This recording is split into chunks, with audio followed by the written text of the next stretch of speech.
guys, papunta kaming Daranac Falls with Sis Trish. From Tanay Rizal, nag-trike lang kami. Magkano bayad kuya ng trike? 200. Balikan na yung kuya, no? Balikan.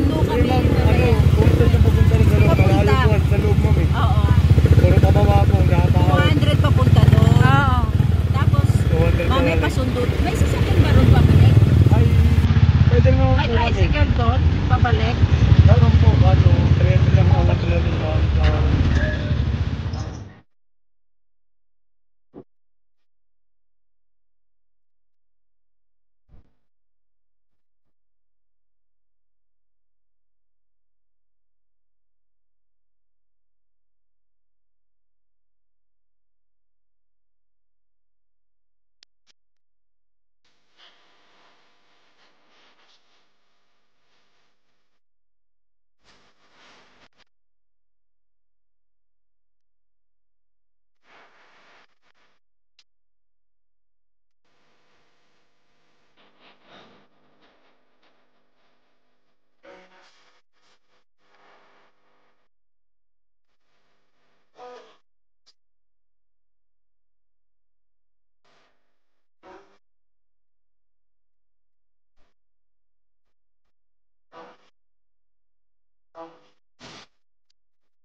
Guys, welcome to Daranac Falls. Wait lang, picturean ko dito. And ganyan lang naman siya. Hanggang yan. Magkano entrance? Sige po. Thank you. Yes. O sis, itour mo na kami. Meet Sis Trish. Sige na. Una ka lang. Paano ka mauna? Meron kang photo bomber. Ayan guys, so ayan, medyo haggard talaga yung tsura ko. Kailangan kong mag-retouch. Dito lang yung tsura ko.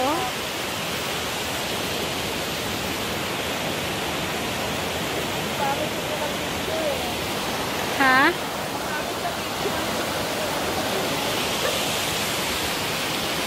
Ayan si Sis Trish. So, pagkapasok niya mismo dito, ganyan.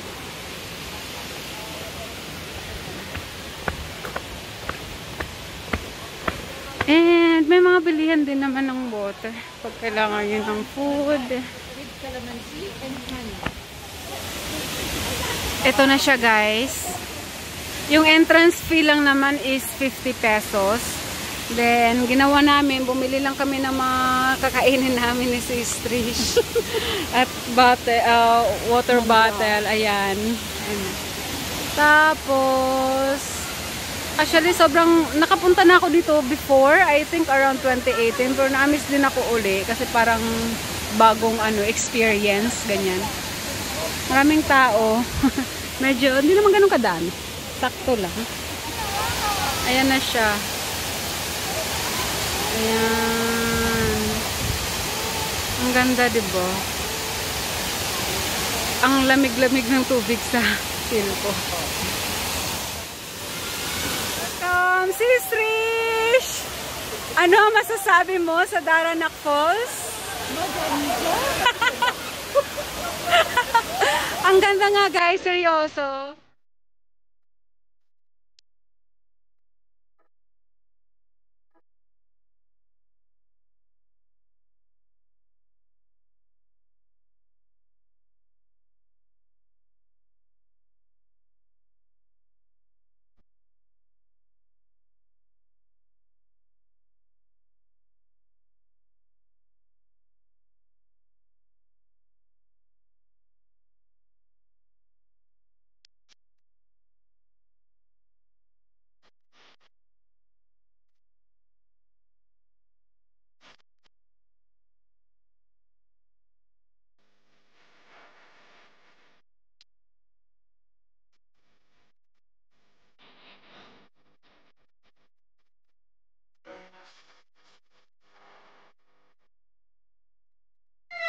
ba? Naisipan pa talaga namin gumala today.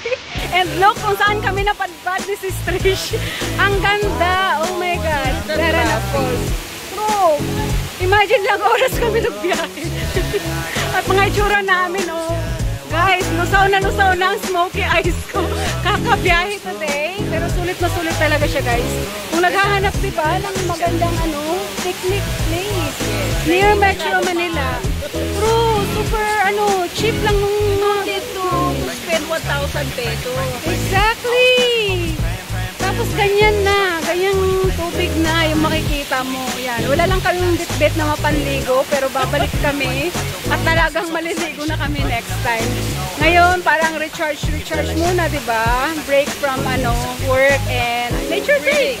Breathing exercise. Yes! dami sinabi. Magsa-selfie lang pala. Selfie!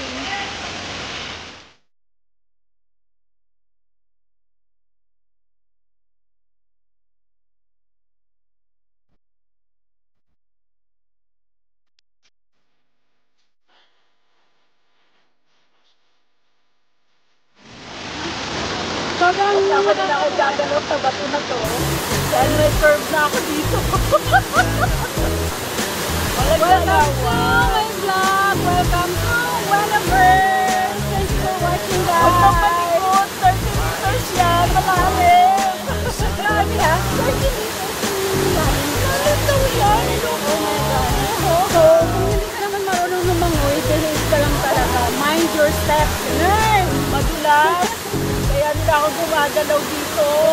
Kasi madulas yung mga bato. Pwede kang dumiretso ron. Eh pareho kami hindi marunong lumangoy. May guard ba? Walang life. Talaga dapat pag nandito. Kasi I think wala pong mga lifeguard na rumanda-ronda dito. Lifeguard on. Eh kaso wala. Walang tao. May post ng lifeguard pero walang lifeguard dito. So grabe guys, ang lapit lang nito sa Metro Manila. In EDSA, papuntang Taytay Changi. Then from Masyasagi dapat kami. pero pupunta rin kami doon talaga. Pagkatapos ito. Pero pwede naman dire-diretso na kayo. So from Taytay Changi, kung galing kayong Taytay Changi syempre gusto nyo unahin yung pagsa-shopping, ganun. So di ba sa Taytay Changi, may mga jeep doon, papuntang Tanay. Tapos, from Tanay, sa town mismo, sa market nila mismo, may mga trike na pwede yung ilan 200 pesos papunta at pabalik. Pero 40 max. So, service kasi dalawa lang kami kaya. So, kung apat kayo, 100, that's not bad. 100 bakit po? Diba? Oo. 1 hour lang. Kung may private car kayo, I think. At saka, I suggest babiyahe kayo ng hindi ganun ka hapon. So, gaya ng ginawa namin, pero kasalanan ko. Hindi ko na panindigan ng 6 AM guys, kaya fast. Nag-beauty Siguro, Sobrang naman ang beauty sleep. ayan. Pero siguro kung 6 AM, tapos buong araw, hindi tulit-tulit yung pagod mo. Tapos makakapag-swimming ka pa. Well, we decided not to go swimming for today kasi I'm not comfortable. Sisters also not comfortable. So, andito lang kami para umaura-aura. Para Mag-swimming ako lang. Para daw ang boring next naman. time. So, siguro babalik tayo next time. Kayain natin. Tama kayo. Charot lang. Ang saya ko! Kasi ang tagal na hindi nakapag-travel vlog eh hindi nakakita ng mga ganito. Yung mga pulis. Ayaw, kasi hindi ako nakasama ng dagat last time. So, na-miss ako. Alam mo kami ang sakit na talaga ng ulo ko. Yung pag-dahil tayo. Naantok na ako. Pero, parang I feel so rejuvenated nung nandito na ako. Ilang kami sa harap namin guys. Kita pa sa dito. O siya na. Thank you so much guys for watching my vlogs. My travel vlogs. And don't forget to subscribe to Whenever. Bye!